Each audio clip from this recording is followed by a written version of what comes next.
আদিবাসীদের ছবি নিয়ে ধর্ণা দিল, বাংলার বায়ু বাংলার জল গান হলো, সেখানে কংগ্রেসও যোগ দিয়েছে এবং তারা বলছেন কি কংগ্রেসও তাদের পাশে রয়েছে। কংগ্রেসের কোনো নৈতিক এবং রাজনৈতিক অধিকার আছে বাংলা ভাষা নিয়ে, বাঙালি নিয়ে কোনো কথা বলা?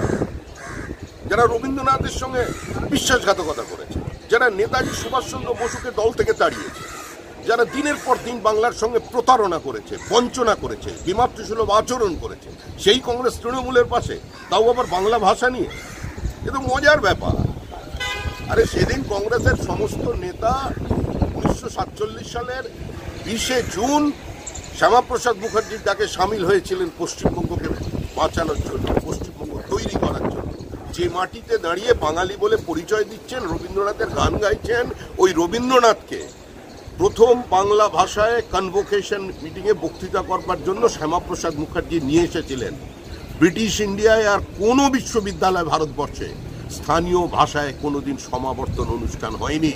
যেটা করেছিলেন শ্যামাপ্রসাদ মুখার্জিকে, এসেছিলেন রবীন্দ্রনাথ ঠাকুর। একবার দয়া করে বক্তৃতাটা পড়ুন। আর কংগ্রেসের ইতিহাস বিশ্বাসঘাতকতার ইতিহাস। আর পশ্চিমবঙ্গের হাজার হাজার বিপ্লবীদের সঙ্গে কি ব্যবহার করেছেন,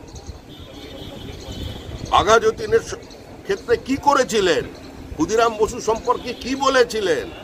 এ তো কেঁচো খুঁড়তে গেলে কিন্তু এবার সাপ বেরিয়ে যাবে। তো দয়া করে কংগ্রেস এগুলো না ঢুকলেই ভালো হয়, তবে ভালো। কল্যাণদা তো নেই, দেখছিলাম না ধর্নায়, ওই জায়গায় শূন্যস্থান পূরণ করতে কংগ্রেসীরা চলে এসছে। এ তো মামের ব্যাপার, আমরা কি বলতে পারি। ওদের কখন প্রেম হয় আর কখন বিচ্ছেদ হয় ওরাই জানে। আরে আমরা স্যাংশন দেখেছি, কিছু করতে পারেনি। পরমাণু বোমা ফেটেছিল পোখরানে, কেউ বাধা দিতে পারেনি, আটকাতে পারেনি। ভারত মাথা নত করেনি, অটল বিহারী বাজপেয়ী করেননি। আমরা দেখেছি নরেন্দ্র মোদীর ভিসা বাতিল করতে, আবার তারপরে দেখেছি তার পায়ের নিচে লাল কার্পেট বিছিয়ে দিয়ে আমেরিকায় মোদি মোদি স্লোগান দিতে। ভারতবর্ষের কৃষকের স্বার্থে, প্রান্তিক মানুষের স্বার্থে, মৎস্যজীবীদের স্বার্থে, পশুপালকদের স্বার্থে বিজেপি অনড়, আমরা তাদের সঙ্গে আছি। কোনো মূল্যে, কোনো চাপের কাছে দেশ মাথা নত করবে না।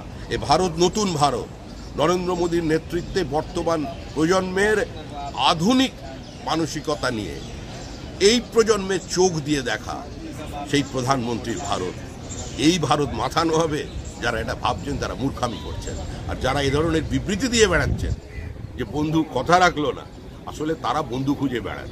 চীনে কখনো গিয়ে সমঝোতা করে ফেলেন, আর কখনো ইন্টারন্যাশনাল মনিটারি ফান্ড আর ওয়ার্ল্ড ব্যাংকের চাপের কাছে মাথা নত করে অতীতে বাজেট তৈরি করেন আর ভারতের কৃষি নীতি শ্রমনীতি তৈরি করেন। সে ভারত নেই, এটা ভারতীয়দের ভারত, ভারতের ভারত।